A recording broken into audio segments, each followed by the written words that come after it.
Good morning. After a long time, today we are going to discuss the directive principle of state policy. We all know about the system of India, that we are having a democratic country, and we all the people who are the citizen of India are living under a democratic government. किसी भी राज्य के नागरिकों के लिए उनके अधिकार जो होते हैं, द राइट जो दिए जाते हैं उनको, वो बहुत ज़्यादा इम्पोर्टेंट होते हैं। जब हमने पिछली क्लास को डिस्कस किया था तो हमने इस चीज़ को हमने अध्ययन किया था कि भारतीय संविधान में लगभग क्या बल्कि एग्जैक्ट बोलना चाहिए 7 मूल अधिकार दिए गए थे, और उन 7 मूल अधिकारों में से एक जो संपत्ति का मूल अधिकार है वो वापस ले लिया गया था। ठीक है, उसके बाद में जब हमने स्टडी किया तो हमने देखा कि मूल अधिकार ऐसी चीज़ें हैं जो व्यक्ति के मौलिक और उसके जीवन के लिए अनिवार्य हैं। साथ में सबसे बड़ी बात जो थी वो ये थी कि राज्य द्वारा उसके मौलिक अधिकारों में किसी भी तरह का हस्तक्षेप नहीं किया जा सकता था।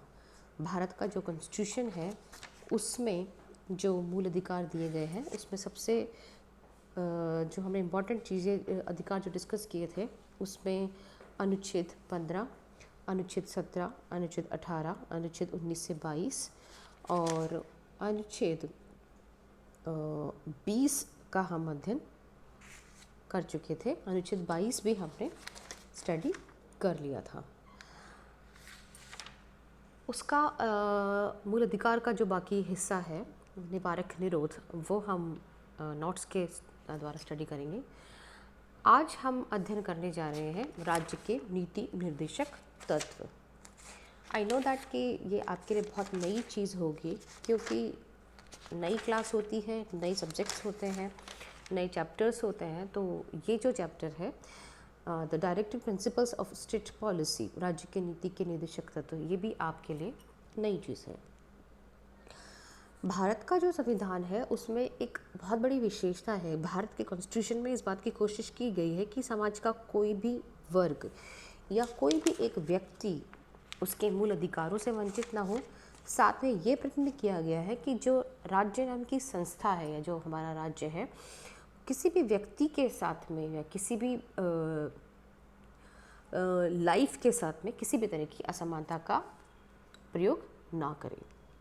भारतीय संविधान में एक मुख्य विशेषता है नीति निर्देशक तत्वों की। भारत के अलावा आयरलैंड का जो कॉन्स्टिट्यूशन है उसमें नीति निर्देशक तत्व स्थायी रूप से शामिल किए गए हैं। भारतीय संविधान के निर्माताओं ने राज्य के संगठन की व्यवस्था तो बताई है, किंतु ये भी बताया है कि वो कौन सा डायरेक्शन हो, वो कौन सी प्रणाली हो या वो कौन सा कार्य सिस्टम हो जिसमें भारत राज्य आगे की ओर बढ़े या अग्रसर हो।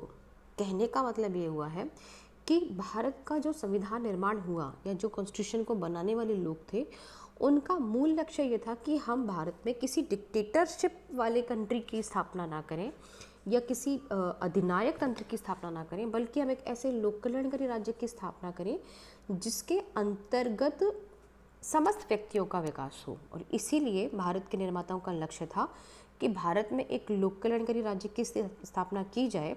इसीलिए नीति निर्देशक तत्वों को समावेश किया गया भारत के कॉन्स्टिट्यूशन में, ताकि एक लोक कल्याणकारी राज्य की स्थापना हो सके।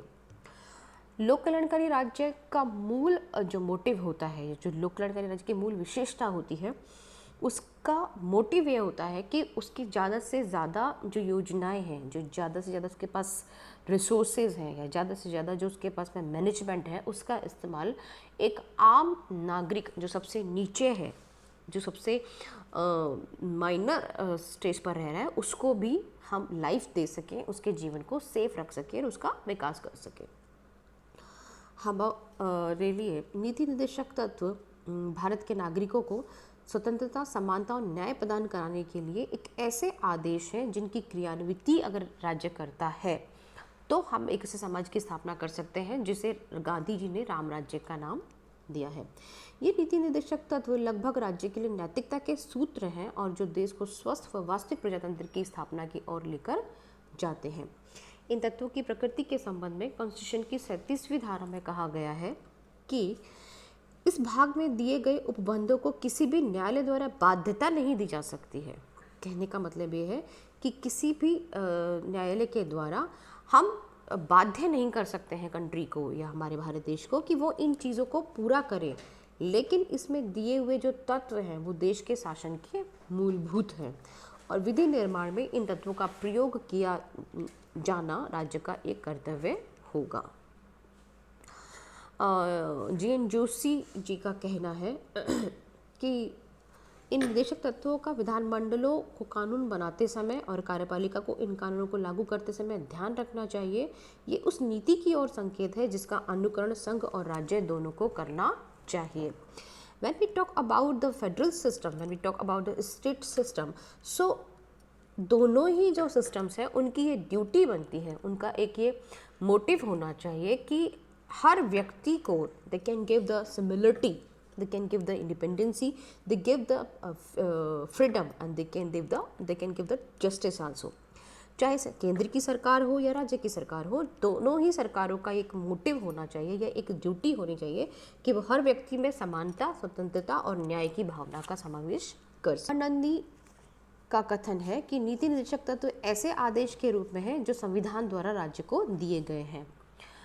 The word which Avanandi has used, that is a order, that is a order which has given to the state, जो राज्य द्वारा संविधान द्वारा राज्य को दिए गए हैं।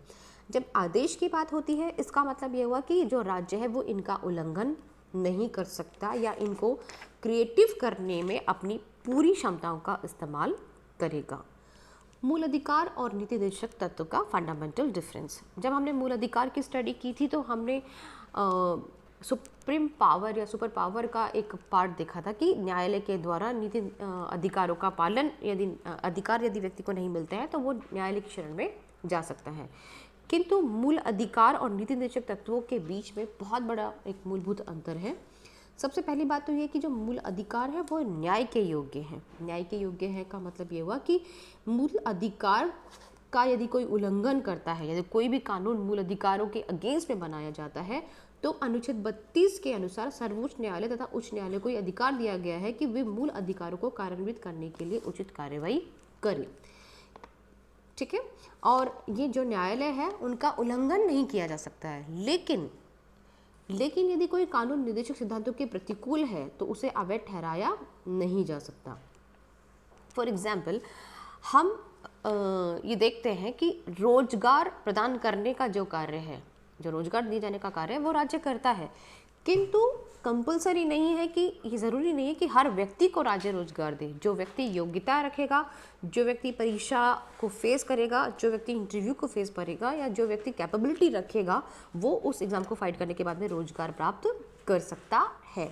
तो यहाँ हम समझने की कोशिश कर सकते हैं या हम समझ सकते हैं कि रोजगार देना राज्य का एक डायरेक्शंस हो सकता है, राज्य के लिए एक रिस्पॉन्स हो सकती है, पर कंपनसेशन जो है, जैसे अधिकारों का हनन होता है तो न्यायालय बीच में आ जाता है। पर मान लीजिए कि कोई भी इंसान, he is having only the BA and he just want to sit on the IAS chair, so that is not possible because capability, capacity और योग्यता तीनों अलग अलग जो तत्व है वो एक व्यक्ति में होना ज़रूरी है। आप बिना एग्जाम को फाइट किए हुए किसी भी बड़ी या छोटी जॉब पर दावा नहीं कर सकते हैं।